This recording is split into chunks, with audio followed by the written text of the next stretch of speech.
Oi, gente, tudo bem com vocês? Espero que sim.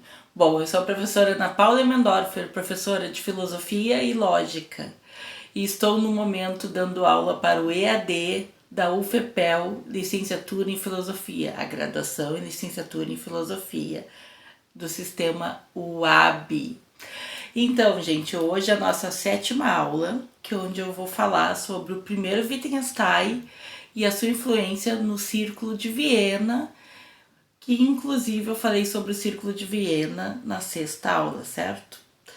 Bom, como vocês me conhecem, eu estou seguindo todo um encadeamento lógico, desde lá da primeira aula. Primeiro eu comecei com a introdução, depois vim com a Platão, Aristóteles, Santo Agostinho, e assim por diante. Eu estou seguindo um elo onde eu percorro tanto a história, contexto histórico, quanto as temáticas da filosofia da linguagem. Então é o seguinte, gente, o Wittgenstein é um filósofo que eu particularmente sou apaixonada, vou confessar para vocês, é uma das minhas paixões. Além do tio Aristóteles, tio Ari, que eu chamo, né? O grande Aristóteles, o Bertrand Russell, quem mais? Eu tenho várias paixões. Platão, mas enfim, vamos falar do Wittgenstein.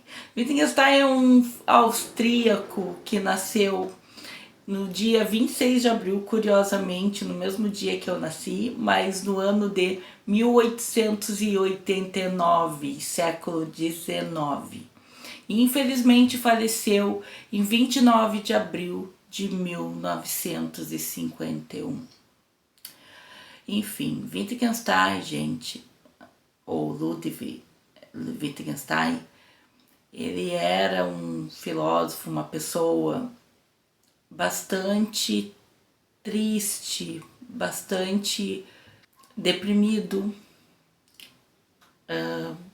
Na época não se falava em depressão, né? Provavelmente.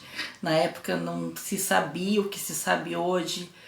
Na época não se tratava tanto da saúde mental, quer dizer, não se tratava de saúde mental, né?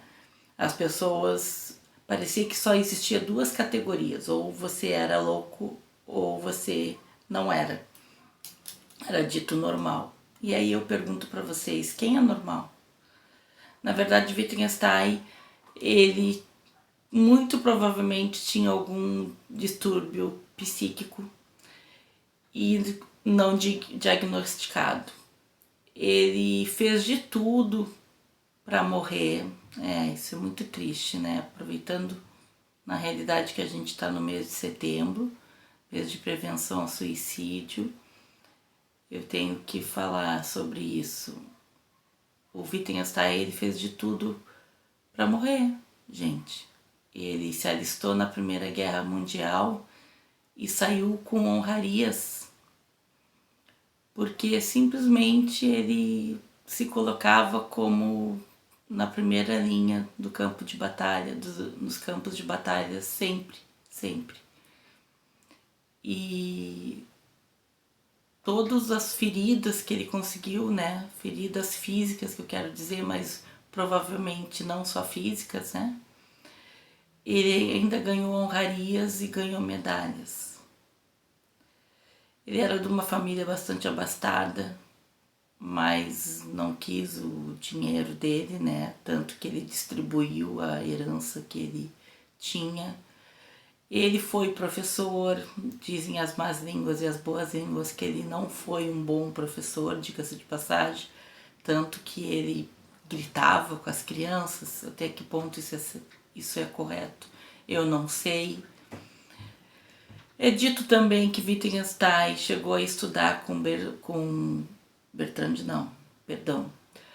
com Hitler, Adolf Hitler.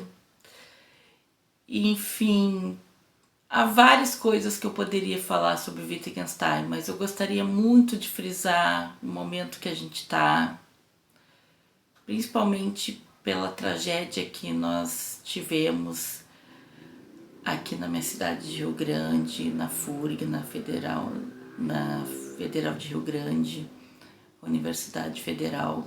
onde nós tivemos, infelizmente, 3 pessoas que tiraram a própria vida, tá?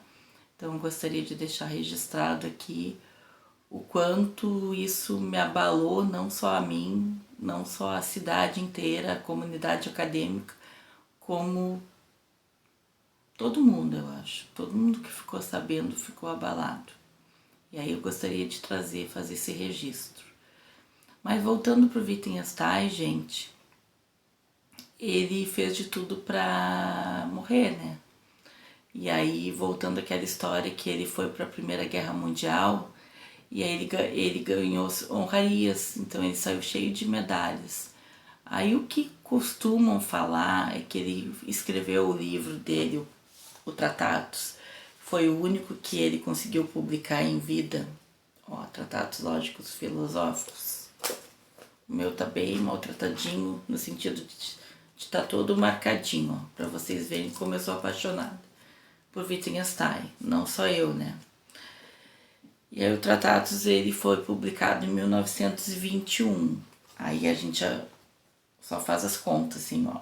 A Primeira Guerra Mundial ocorreu entre 1914 e 1918.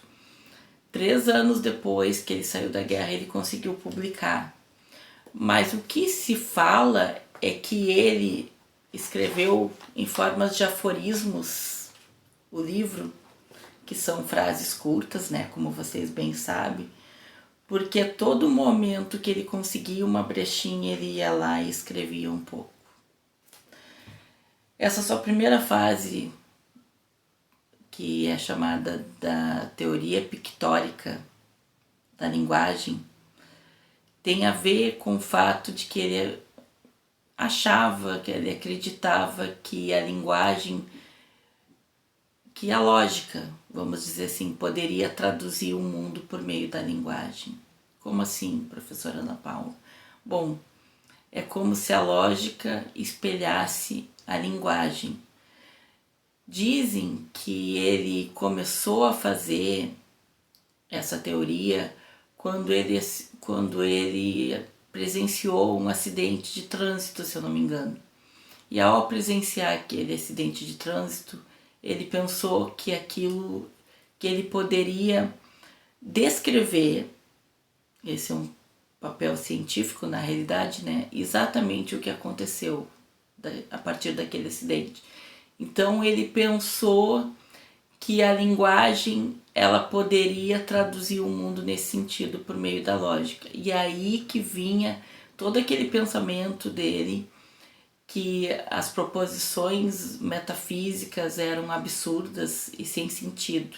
Que, aliás, o Círculo de Viena pegou o livro dele, Tratados, como livro de cabeceira.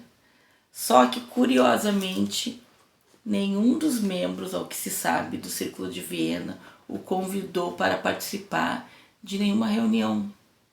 Então, assim, o Wittgenstein ele foi muito negligenciado durante a vida. Bom, como nós conversamos na nossa primeira webconferência, a gente falou sobre nomes, certo? Na nossa segunda webconferência, no dia 22 de outubro, eu vou falar também sobre nomes. E aí, eu vou falar sobre um aforismo dele, aqui ó, que é o seguinte, o 3.203. O nome significa o objeto é seu significado. E o 3.221. Os objetos só posso nomeá-los. No caso dos objetos, eu só posso nomeá-los. Sinais, substituindo-os, só posso falar sobre eles, eu só posso falar sobre as coisas, né? Não posso enunciá-los. Uma proposição só pode dizer como uma coisa é, não o que ela é. Aqui ele está criticando toda uma tradição filosófica que trabalha com a noção de essência, que vem lá da Idade Média, como vocês sabem, como eu já falei e tenho frisado bastante aqui, certo? E aí, a minha tradução sobre a questão de nomes e proposições, que eu coloco nessa notinha aqui, ó, que é o seguinte: nomes são como pontos, né, como ele coloca, e proposições são como flechas. Por que nomes são como pontos e proposições são como flechas? O que acontece, gente?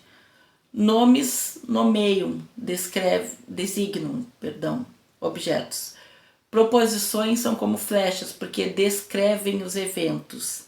E por que são como flechas? Porque na realidade podem ser avaliadas como verdadeiras ou falsas. Aí nesse sentido, mais uma vez, as frases que são aceitas, né, nesse contexto, as frases que são declarativas. Sócrates é filósofo, Platão escreveu a República, Platão foi discípulo de Sócrates, Ana Paula é professora de filosofia, aí também entra a noção de contexto. Que Ana Paula? Ana Paula Mendorfer. Mas que Ana Paula Mendorfer? Tirando o fato desse nosso nicho aqui, quem me conhece? A não ser vocês. É isso que eu quero colocar quando eu digo a noção de contexto, como vocês bem sabem. No dia 22 de outubro, gente, na nossa segunda webconferência, eu vou continuar discutindo com vocês acerca de nomes. Eu vou também explicar para vocês como Wittgenstein criou esse sistema dele de aforismos com a questão dos números. O que eu posso dizer para vocês, gente, é que ele foi um gênio muito provavelmente não compreendido, como tantos que a gente bem sabe, né? Não só na área da filosofia, mas em todas as áreas. O contexto histórico do Wittgenstein se confunde com o próprio Círculo de Viena, porque, como eu disse, o livro dele, Tratados Lógico-Filosóficos, era o livro de cabeceira do Círculo. No entanto, ele não foi nem sequer citado para ser convidado para alguma reunião, certo?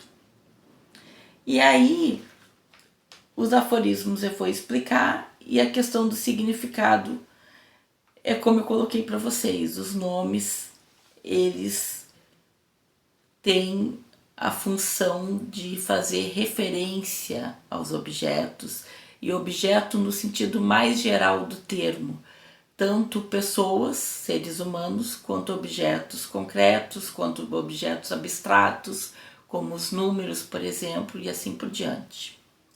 As proposições só valem as declarativas, que é, mais uma vez vou dizer, estou tocando bastante nessa tecla, né, gente? Que já é uma dica que eu dou para vocês, que isso vai cair na nossa avaliação, certo? Tanto na avaliação EAD, quanto online, né? Quanto na avaliação presencial. Vai cair sobre essas proposições, porque, afinal de contas, as proposições declarativas, ou melhor, isso é uma redundância.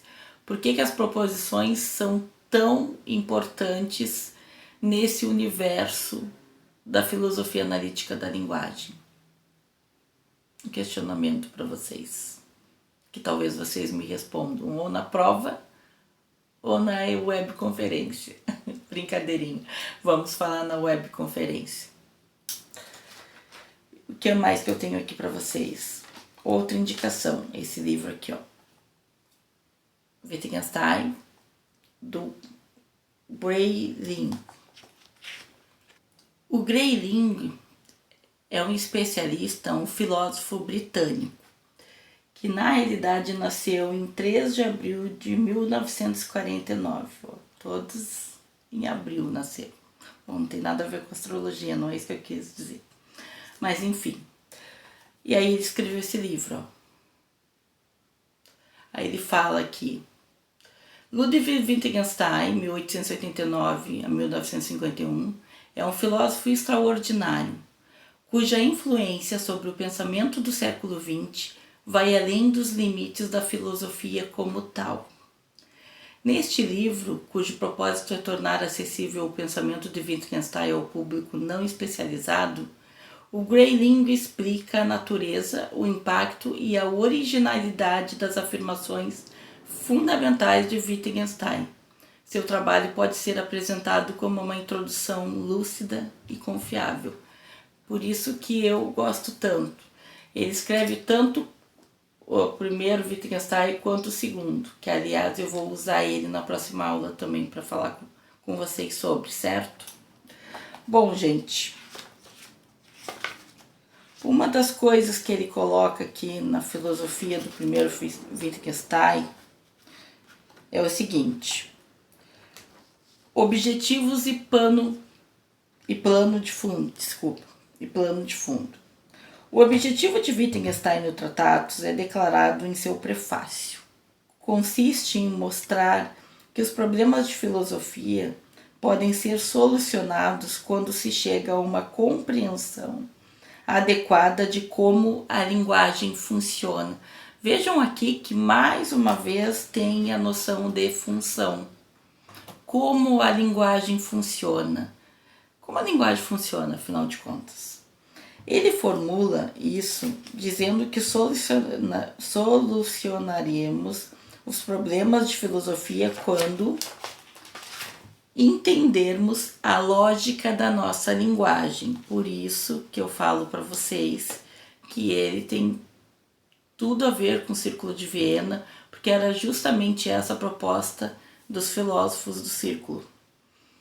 Esse é, de fato, o pensamento dominante em toda a filosofia de Wittgenstein e representa o que é contínuo entre a primeira e a sua segunda fase.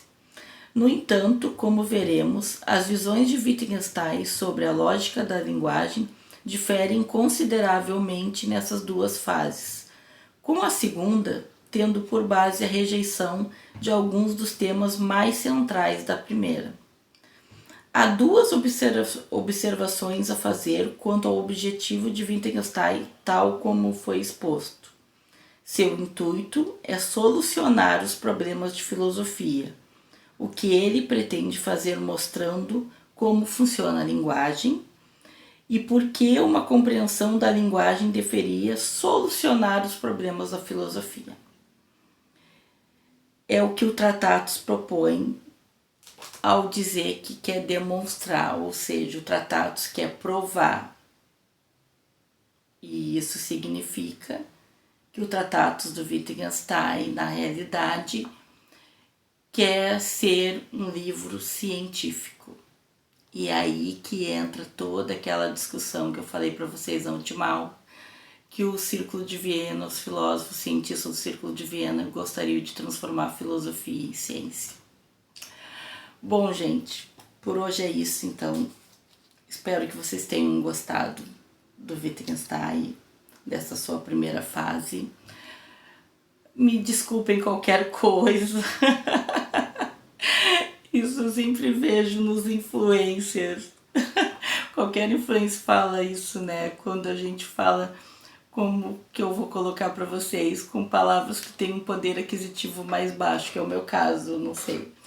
Enfim, desculpem qualquer coisa, mas no início eu tive que falar sobre essa questão do suicídio, porque é algo muito sério, que a gente não pode brincar e a gente tem que se cuidar.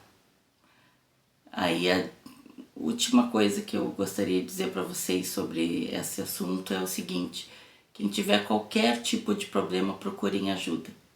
Procurem nem que seja alguém que está ao lado de vocês para vocês conversarem. Quando eu digo ao lado, não digo assim alguém de sangue mesmo, um parente, mas daqui a pouco um amigo que daqui a pouco a vida deu para vocês, certo? Ou uma ajuda especializada. Mas não deixem os problemas de vocês tomarem conta de vocês, tomarem a alma de vocês. A vida é muito preciosa. Nós somos muito preciosos. E a vida é algo valioso demais para ser perdido. Certo? Então, por hoje é isso. Bye. Um grande beijo.